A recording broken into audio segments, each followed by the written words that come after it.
Hey everyone, welcome to Foxy Cheating Tales. Today I have a wild story for you, one filled with workplace drama, betrayal, lies, and the ultimate revenge. Imagine building a successful career only to have it all torn down by backstabbing colleagues in corporate politics. But the best part, the main character didn't just survive. He played the long game and got the sweetest revenge 18 years later. Stick around to find out how karma finally caught up with the villains of this story. Some time back, I was hired to a company by a CEO. I had previously worked for someplace else. He was a good friend, so when his newest company wasn't achieving sales, he headhunted me to join the new one. The company hadn't made a sale in 2 years. Year 1, the software product was in beta, so it wasn't ready to be sold. Year 2, they realized using the tech staff to make high-end sales to C-level executives was the shittiest sales model one could conceptualize.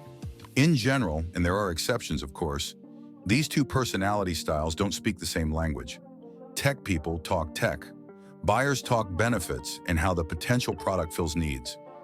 I bridge the gap well by translating tech speak into natural conversational language, so buyers better understand how their needs will be filled.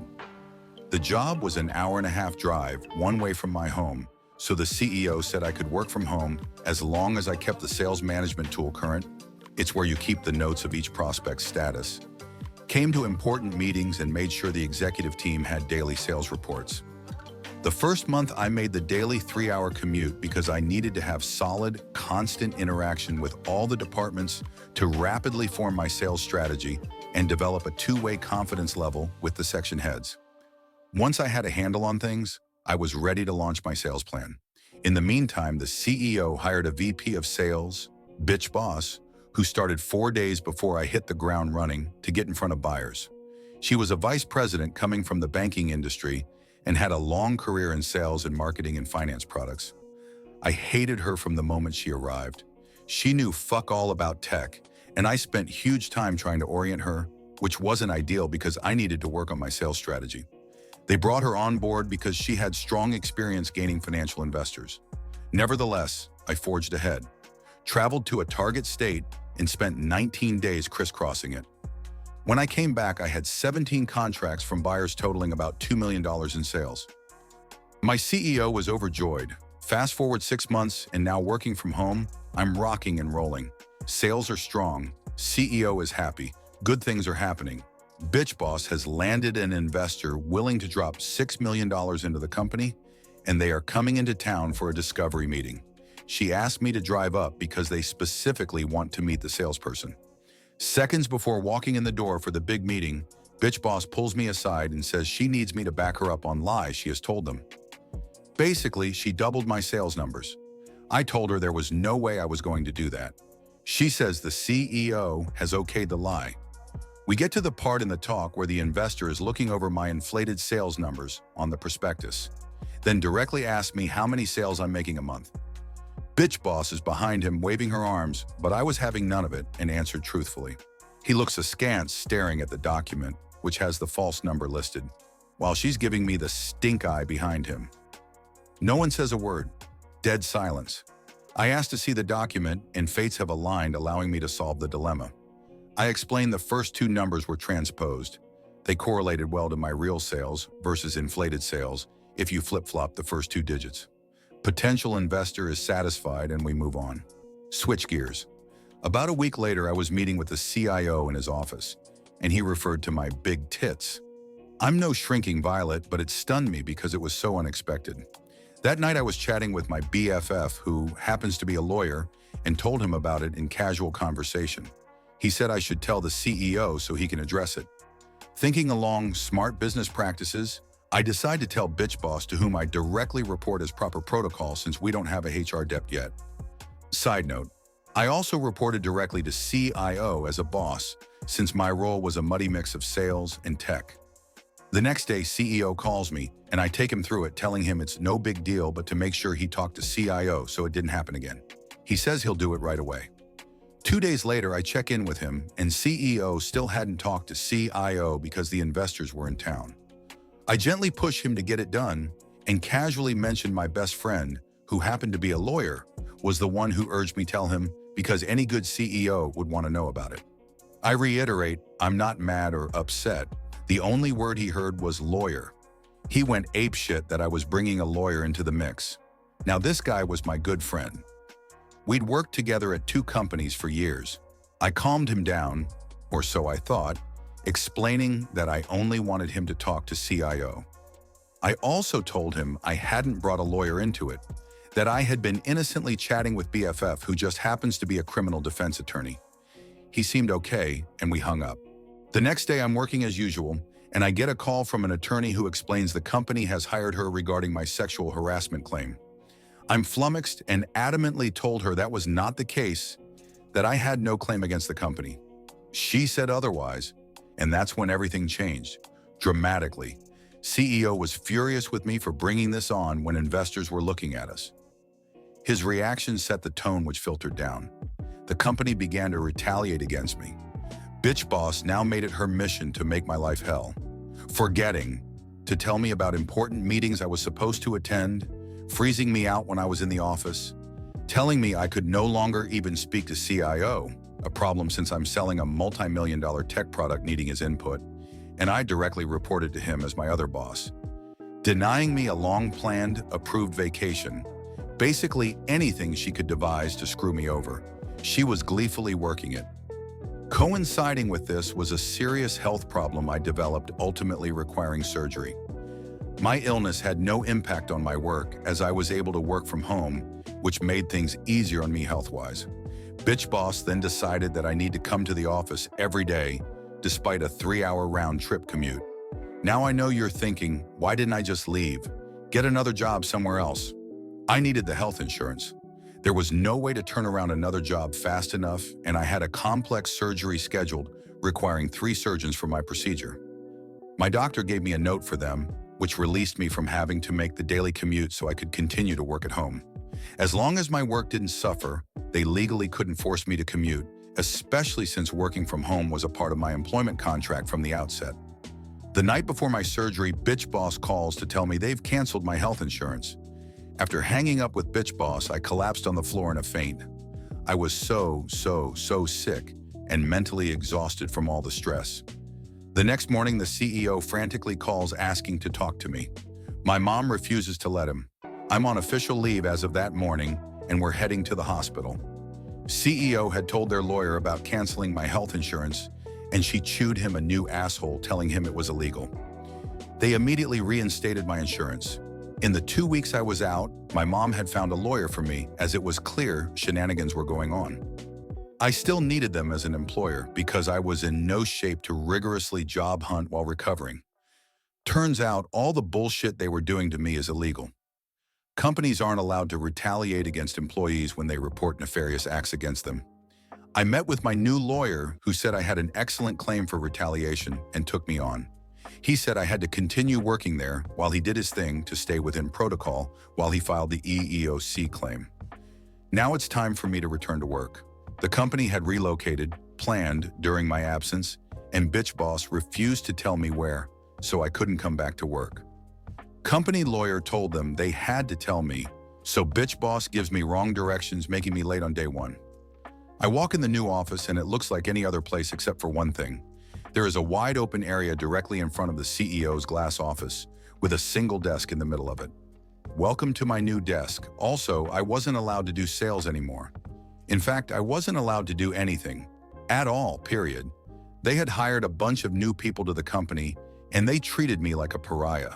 Turns out, bitch boss had gone to them telling a pack of lies, and if they know what's good for them, they'll stay away. Since I had nothing to do but couldn't just sit there looking like a dope, I worked on documenting everything being done to me per my lawyer's advice. I was meticulous in my note-taking. Bitch boss began writing me up. Stupid stuff, like not answering my phone on the first ring and for asking questions during company-wide meetings, asking to see my personnel file, which employees are legally entitled to do, although not entitled to photocopy any of it. Each time she wrote me up, I had to sign the write-up. There was a space for me to reply to it, so I consistently wrote, "I do not agree with this assessment." It infuriated her so much, she wrote me up again for writing the statement that I didn't agree with it. There were several instances where she called me into her office and literally began screaming at me loudly and enthusiastically. I wouldn't engage, though. My standard answer to everything was okay, which made her apoplectic. At one point, she's inches from my face screaming. Her face beet red, and I just sat there with a dreamy expression whilst envisioning her blowing a vein in her head stroking out. I infuriated her with my equanimity. Still in all, I was in it to win it at this point. It didn't matter what new humiliation they dished out. I took it all with a bland face, then went to my desk and documented it in my notebook. She loathed my notebook, sure that I was doing exactly what I was doing. Documenting. Because it was my personal property, though, she couldn't take it from me. I had to carry all my belongings with me everywhere. Company-wide meetings, the bathroom, lunch. Because I caught her one time going through my desk drawer. In my fucking purse. Although it gave me great joy to write a note reading "fuck you," which I left in my backpack, and jerry-rigging it so I could tell if she went into it, which she did. I withstood it all with a brave face, only breaking down once I left for the day.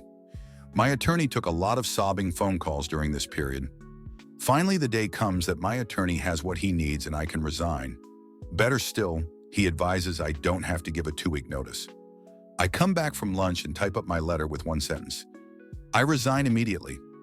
I take it into the HR guy, who also took part in their evil machinations, and hand it to him.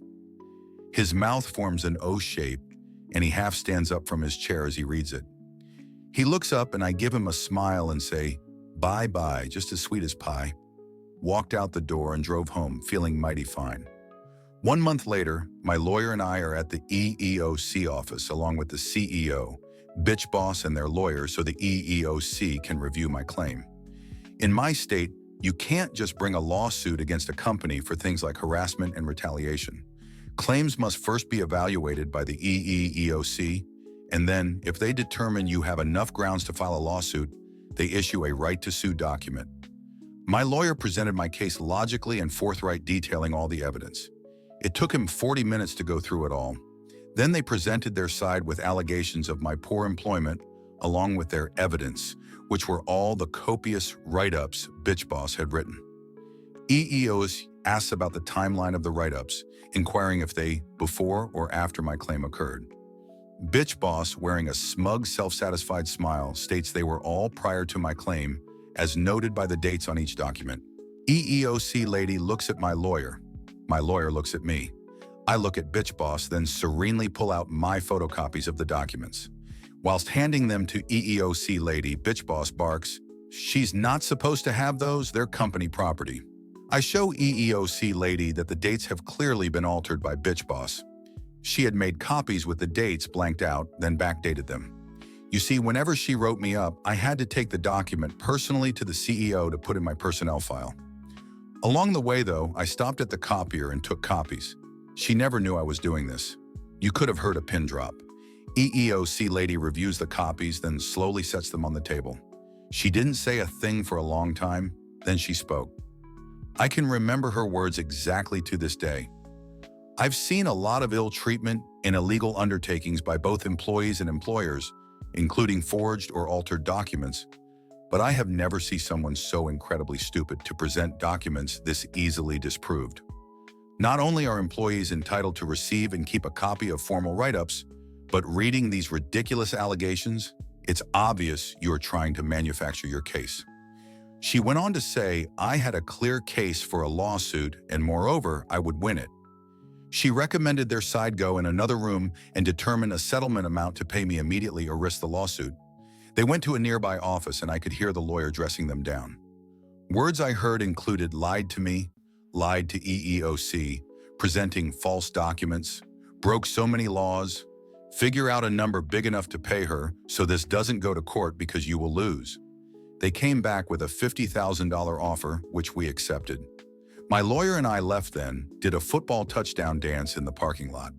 Looking up at the EEOC window, I could see bitch boss in the window looking miserable and crying. She had just been fired. That was my year 1 revenge. I'm not a hateful person. I get mad and get over it. But for bitch boss, I nurtured hatred and vowed to one day get revenge, so I kept tabs on her, and discovered she opened a finance marketing company after she was fired. Then I waited a year before exacting my petty delight. For the past 18 years, I've executed a wonderful, soul-refreshing project. Each year, I go to her website and write down all the work email addresses and phone numbers for the employees. Then I subscribe them all to get more information from places like online schools, online insurance companies, all those bullshit aggressive organizations that keep your contact information longer than a gypsy fucking curse while trying to sell you stuff. The last few years, I've subscribed them to an email bomb service where the service takes the address and instantly subscribes it to thousands of newsletters, requests for more information feeds, and other online buyers of email addresses for marketing services. I tested it with a burner email, and it wreaks havoc on your inbox with thousands of emails received within seconds. And they never fucking stop. You literally have to close down the email because it can't be salvaged. Each year when I go to collect the contact information, all the emails have been changed to new ones. Last year, my cousin took a job in the same building. I enlisted her help, and she made it a point to befriend a receptionist working for Bitch Boss. After executing my yearly plan, my cousin went to lunch with her. The receptionist was in a foul mood and explained the entire organization was in disarray because IT had to redo all the emails again. It keeps happening over and over and nobody can figure out why. She said the owner, Bitch Boss, has had to get her cell phone number replaced 3 times because of all the texts and phone calls she gets whenever it happens again. Sometimes Bitch Boss would have her phone number on the website, which I duly subscribed to everything under the sun. The best part for me was hearing how she lost a mega client because they felt the company was in too much turmoil so often. The thought of this keeps me warm and cozy at night, and I sleep so very, very well. Edit. I forgot a part of the tale. A Redditor mentioned that if the investor pulled out, that would have been a neat twist. That jogged my memory. The investor did pull out. Once I left the company, they couldn't duplicate the same scale of sales revenue I had been generating, and the investor got skittish. The company did go on to success, as sans Bitch Boss and CEO, but it took them much longer due to this fiasco. And that's how one toxic workplace turned into a long-term game of revenge, with the real winner being the one no one expected. Karma truly works in mysterious ways. Have you ever faced injustice at work? What would you have done in this situation? Let me know in the comments. Don't forget to like, subscribe, and stay tuned for more crazy workplace stories here on Foxy Cheating Tales.